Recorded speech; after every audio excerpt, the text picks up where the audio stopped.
आपण पाहताय न्यूज 18 लोकमत आणि आता सर्व महत्त्वाच्या बातम्यांचा घेऊयात फटाफट आढावा। ज्योतिरादित्य शिंदे यांनी भारतीय जनता पक्षात प्रवेश केला। भाजपचे अध्यक्ष जे.पी. नड्डा, खासदार विनय सहस्रबुद्धे यांच्या उपस्थितीत त्यांनी भाजपात प्रवेश केला। गुरुवारी भोपाळला जाणार असून 13 मार्च रोजी ते राज्यसभेसाठी आपला उमेदवारी अर्ज दाखल करणार आहे। ज्योतिरादित्य यांनी आपलं मनोगत व्यक्त करताना काँग्रेस पक्षावर सडकून टीका केली। काँग्रेस पक्षात नव्या नेतृत्वाला आता संधी मिळत नाही। काँग्रेस पक्ष आता पूर्वीसारखा राहिलेला नसल्याचं त्यांनी सांगितलं। हा पक्ष आता सत्यापासून दूर पळू लागला अशी टीकाही त्यांनी केली।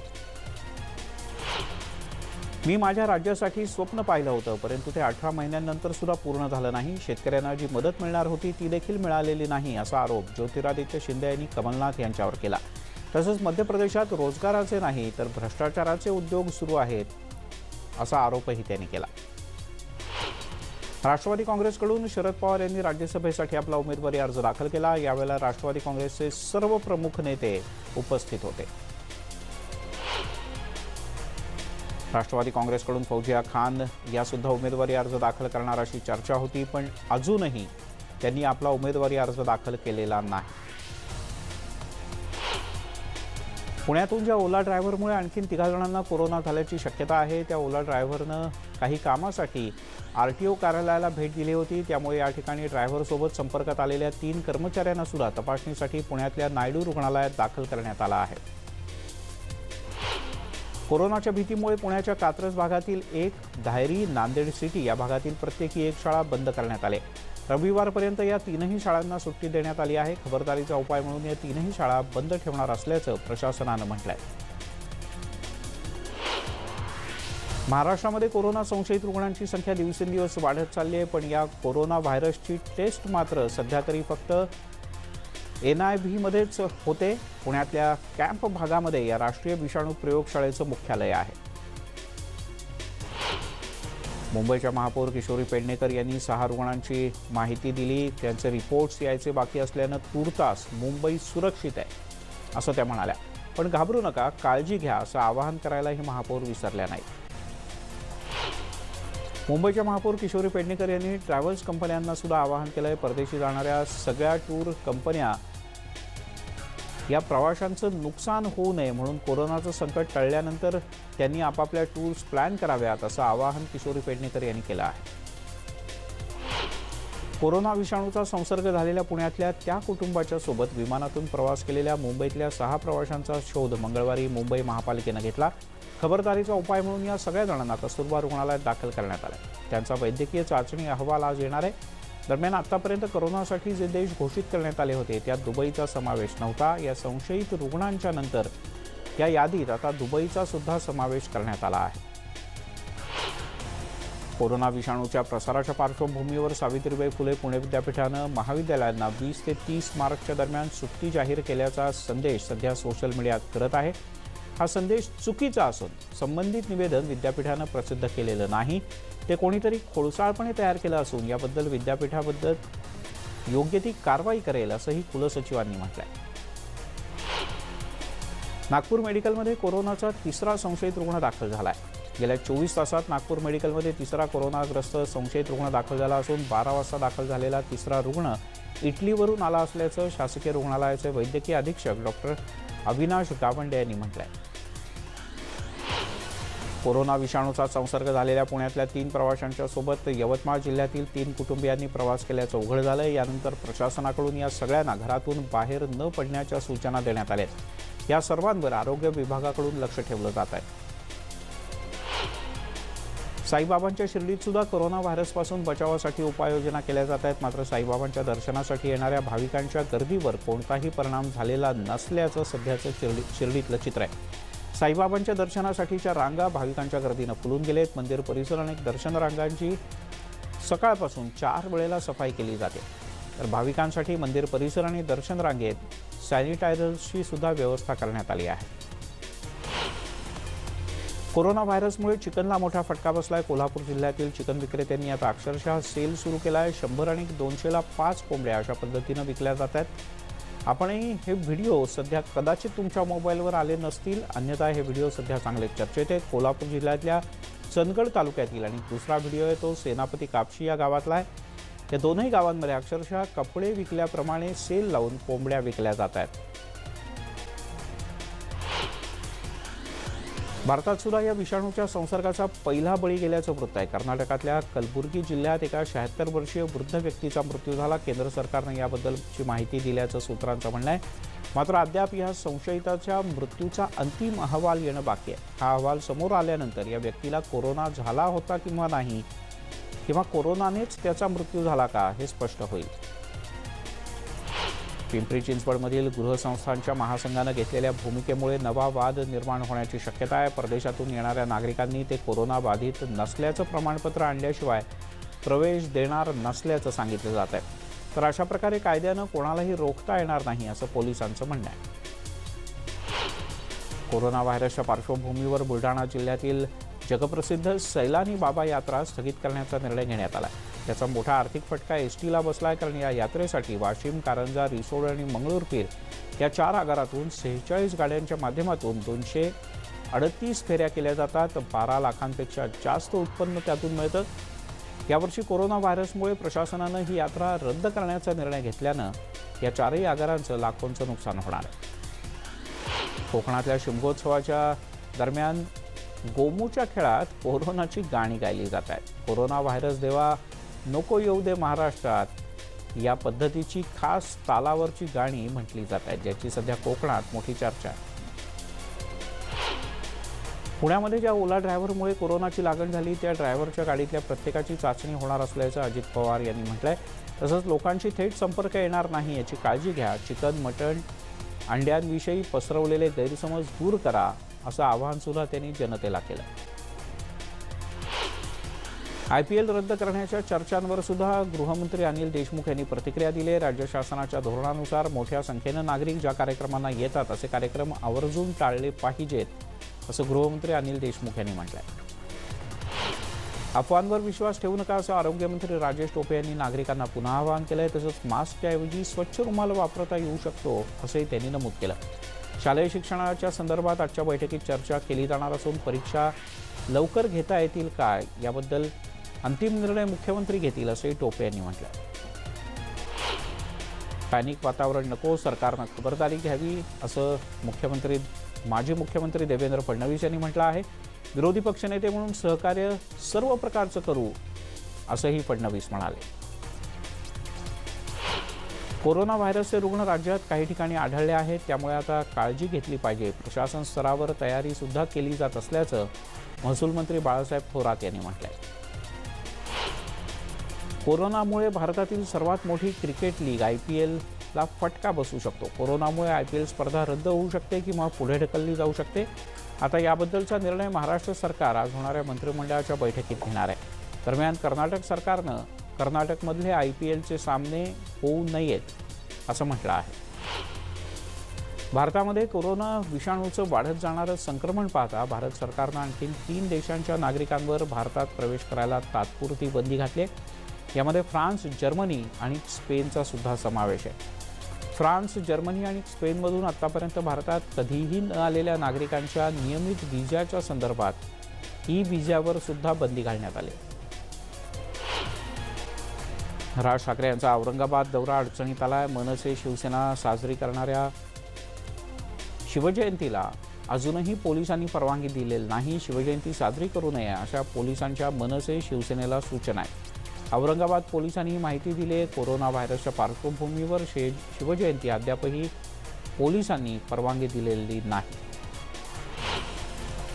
मध्य प्रदेशात काँग्रेसच्या 10 आमदारांनी राजीनामे दिल्यानं महाराष्ट्रात सुद्धा अशीच परिस्थिती येणार का, अशा प्रकारची चर्चा सुरू आहे. यावर संजय राऊत यांनी प्रत्युत्तर दिलं आहे. महाराष्ट्राची पॉवर वेगळी आहे. एक ऑपरेशन 100 दिवसांपूर्वी फसलं, त्यानंतर महाविकास आघाडीनं बायपास ऑपरेशन करून महाराष्ट्र वाचवला. मध्य प्रदेशचा व्हायरस महाराष्ट्रात घुसणार नाही, चिंता नसावी, असं ट्विट संजय राऊत यांनी केलं. मध्य प्रदेशात जे घडलं त्याचा धोका महाराष्ट्राला नसल्याचं सार्वजनिक बांधकाम मंत्री अशोक चव्हाण यांनी म्हटलंय. इथल्या सरकारला धोका नाही, पण दक्षता घेतली पाहिजे, अशा सूचक विधान सुद्धा त्यांनी केलं. नवी मुंबईमध्ये शिवसेनेला खिंडार पडण्याची शक्यता आहे. शिवसेनेचे 3 नगरसेवक भाजपच्या वाट्यावर आहे. कमलाताई, प्रशांत पाटील आणि सुवर्णा पाटील अशी या 3 नगरसेवकांची नावं असून भाजपच्या नव्हे तर एका खाजगी कार्यक्रमातले गणेश नाईक यांच्यासोबतचे त्यांचे फोटो आज झळकले. हिंगोली जिल्ह्यातील सेनगाव तालुक्यामध्ये सवना इथे आई आणि वडिलांचं भांडण सोडवण्यासाठी गेलेल्या 10 वर्षीय मुलीचा डोक्यात लोखंडी रॉड लागल्यानं मृत्यू झालाय. या मारहाणीत जखमी झालेल्या मुलीच्या आईला उपचारांसाठी हिंगोलीच्या शासकीय रुग्णालयात दाखल करण्यात आलंय. पोलिसांनी वडील विनोद भालेराव यांचा जबाब नोंदवला असून त्यानं लोखंडी रॉड लागल्यामुळे वैष्णवीचा मृत्यू झाल्याची कबुली दिली. सांगलीच्या जतमधल्या उमदीमध्ये तिहेरी हत्याकांड घडलाय. मुलानंच आपल्या आई वडील आणि बहिणीची निर्घृण हत्या केल्याचा धक्कादायक प्रकार समोर आलाय. जमिनीच्या वादातून या हत्या झाल्याचं प्राथमिक तपासात पुढे आलं आहे. शिर्डीमध्ये बिबट्यानं 5 जणांवर हल्ला केला. या हल्ल्यामध्ये 5 जण जखमी झाले. संगमनेर तालुक्यातल्या आबिल खालसा इथे ही घटना घडली. 3 पुरुष तर 2 महिलांचा यात समावेश आहे. जखमींवर संगमनेरच्या ग्रामीण रुग्णालयात उपचार सुरू आहेत. वनाधिकाऱ्यांनी जखमींची भेट घेतली. बिबट्याच्या मुक्त संचारामुळे गावात सध्या भीतीचं वातावरण आहे. पिंपरी चिंचवडमध्ये धुळवड साजरी करताना 8 वर्षीय चिमुरड्यावर ॲसिड फेकल्याचा धक्कादायक प्रकार समोर आला आहे. सांगवी परिसरात ही घटना घडली. यामध्ये मुलगा गंभीर भाजला असून ॲसिड फेकणाऱ्या अल्पवयीन मुलाला ताब्यात घेण्यात आलं आहे.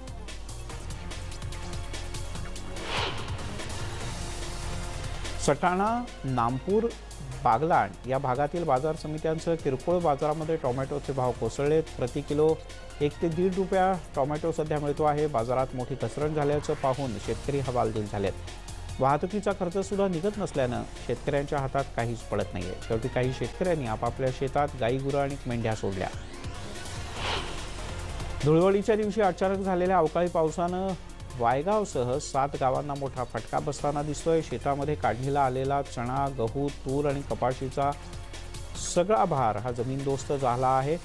अनेक घरांची आणि झाडांची पडझड झाली आहे. गेल्या 14 तासांपासून वीज पुरवठा सुद्धा खंडित आहे. एका शेतकऱ्याच्या बैलाचा सुद्धा या सगळ्यात मृत्यू झाला आहे.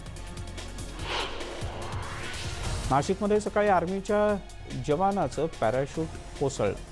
बाभळीच्या झाडावर हे पॅराशूट अडकल्यानं जवान काही काळ अडकून पडला होता. मात्र त्याला मनीष काठे या तरुण शेतकऱ्यानं सुखरूप वाचवलं.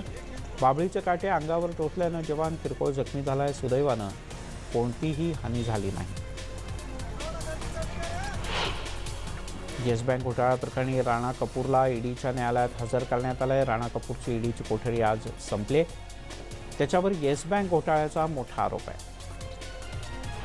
बुलढाणा जिल्ह्यातील आंबडापूर पोलीस स्टेशनच्या हद्दीमध्ये येणाऱ्या कौढा इथे 8 वर्षीय अल्पवयीन मुलीवर बलात्काराची घटना घडली. पैसे देण्याच्या आमिषानं 50 वर्षाच्या नराधमानं शेतात येऊन तिच्यावर अत्याचार केले. या प्रकरणी पीडित मुलीच्या कुटुंबानं दिलेल्या तक्रारीवरून आरोपी गजानन मोरे याला अटक करण्यात आली.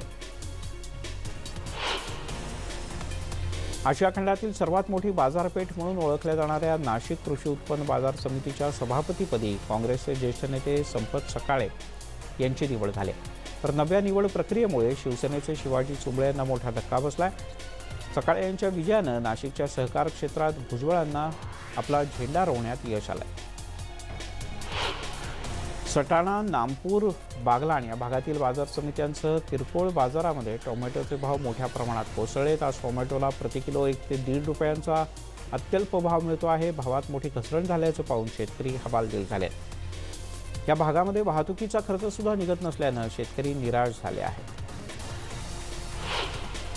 अकोल्याच्या बाळापूर तालुक्यातील वाडेगावसह परिसरामध्ये अवकाळी पावसानं कहर केला. लिंबू, फळबागा, कांदा, गहू, हरभरा अशा पिकांचं मोठ्या प्रमाणात नुकसान झालंय. काही शेतकऱ्यांच्या शेतातील झाडं उन्मळून पडल्यानं लिंबाचं सर्वाधिक नुकसान झालं आहे. तसंच काढणीला आलेल्या गहू, हरभरा आणि कांदा भाजीपाल्याचं नुकसान झालंय. रब्बी पिकासह लिंबूच्या फळबागाचा सर्व्हे करून जे नुकसान आहे त्या नुकसानीच्या करता शेतकऱ्यांना भरीव आर्थिक मदत द्यावी असं आवाहन केलं जात आहे.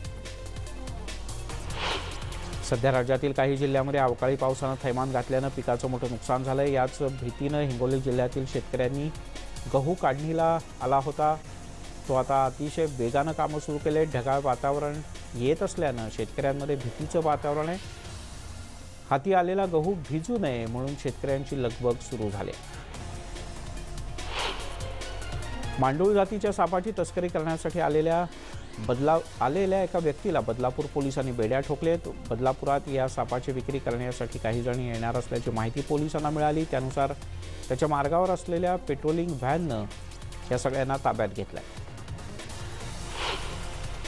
शेतामध्ये पाणी भरत असलेल्या एका अल्पवयीन मुलाला विष पाजून जीवे मारण्याचा प्रयत्न केल्याचा धक्कादायक प्रकार उघडकीस आला आहे। कोपरगाव तालुक्यालगत असलेल्या सिन्नर तालुक्यातल्या विघणवाडी भरतपूर या ठिकाणी ही घटना घडली। त्या तरुणाला कोपरगावच्या हॉस्पिटलमध्ये दाखल करण्यात आलं। दिवा डम्पिंग रोडवर ट्रक आणि रिक्षाचा भीषण अपघात झाला। यामध्ये 3 जण गंभीररित्या जखमी झाल्याची घटना घडली आहे। या 3ही जखमींना जवळच्या रुग्णालयात दाखल करण्यात आलं आहे। 1 जण गंभीर आहे। ट्रक आणि रिक्षा हे भरधाव वेगानं समोरासमोर येत होते आणि परस्परांवर धडकले। मावळ तालुक्यातील जगद्गुरू संतश्रेष्ठ तुकाराम महाराज यांच्या 372व्या बीज सोहळ्यासाठी इंद्रायणीच्या तीरावर देहुगाव इथे मोठा जनसागर लोटला आहे। याची देही याची डोळा लक्ष डोळ्यांनी तुकाराम भक्त हा अभूतपूर्व सोहळा पाहण्यासाठी एकवटले आहे। बारामती तालुक्यातील प्रतिदेहू समजल्या जाणाऱ्या डोरलेवाडी इथे जगद्गुरू संतश्रेष्ठ तुकाराम महाराज यांचा बीज सोहळा उत्साहात आणि भक्तिमय वातावरणात पार पडला। या बीज उत्सवासाठी राज्यभरातून 50,000 पेक्षा जास्त भाविक आले होते। संतश्रेष्ठ तुकाराम महाराजांच्या बीजोत्सव बीड जिल्ह्यात साजरा करण्यात आला। यामध्ये प्रामुख्याने केज तालुक्यातील श्री क्षेत्र पावनधाम इथे संत तुकोबाराय यांच्या मंदिरावर आकर्षक रोषणाई करण्यात आली होती। परिसरात अनेक दिवेही लावण्यात आले होते। त्याचबरोबर बीड तालुक्यातील श्री क्षेत्र जिजाऊगड या ठिकाणी संतश्रेष्ठ तुकाराम महाराज यांच्या बीजेच्या निमित्तानं काल्याचं सुद्धा कीर्तन आयोजित करण्यात आलं होतं। संगम या शिमगोत्सवाची अशीच एक लोककला म्हणजे कापड खेळ। सिंधुदुर्गातल्या पुरणगावच्या कापड खेळाची ही परंपरा तरुण पिढीनं सुद्धा अद्यापही जोपासलेली आहे। रामायणातील पारंपरिक मौखिक गीतं डफाच्या तालावर म्हटली जातात आणि त्या तालावर नृत्य केलं जातं। मेळघाटातील आदिवासी बांधव होळीचा सण दिवाळीपेक्षाही महत्त्वाचा समजतात आणि अतिशय आनंदानं साजरा करतात। मेळघाटामध्ये होळीचा सण हा सलग 5 दिवस चालतो। होळीच्या दुसऱ्या दिवशी मेळघाटातील गावांमध्ये मेघनाथ बाबाची पूजा केली जाते। मोठी यात्राही भरते। आसपासच्या 20-25 गावातील आदिवासी बांधव या मेघनाथ पूजेसाठी एकत्र येतात। यावेळी पारंपरिक पद्धतीनं आदिवासी महिला पुरुष एकत्र येतात आणि हा उत्सव साजरा करतात। ज्यांच्या इच्छा आकांक्षा पूर्ण होतात ते मेघनाथ बाबाजवळ येऊन घरातील कोंबडी विधिवत पूजा करून मेघनाथ बाबाजवळ सोडून देतात। पुढच्या आठवड्यापर्यंत राज्यभरातील तापमानात वाढ होणार नसल्याची शक्यता हवामान खात्यानं वर्तवली आहे। पुढच्या 2 दिवसात विदर्भात तुरळक ठिकाणी पावसाची शक्यता वर्तवली गेली। गेल्या 8 दिवसात मुंबईचं कमाल तापमान 30 अंश सेल्सिअस तर किमान तापमान 20 अंश सेल्सिअसच्या दरम्यान होतं। यापुढे किमान 4 दिवसात वातावरणात फारसा बदल होणार नाही असा हवामान खात्याचा अंदाज आहे। माणिकपूर पोलीस स्थानकाच्या हद्दीमध्ये महिलेचा आवाज काढून लुटणाऱ्या आरोपीला माणिकपूर पोलिसांनी अटक केली आहे। त्याच्या अटकेनं एकूण 7 गुन्ह्यांची उकल करण्यात पोलिसांना यश आलंय। त्यांनी महिलेचा आवाज काढून अनेक दुकानदारांना गंडा घातला होता।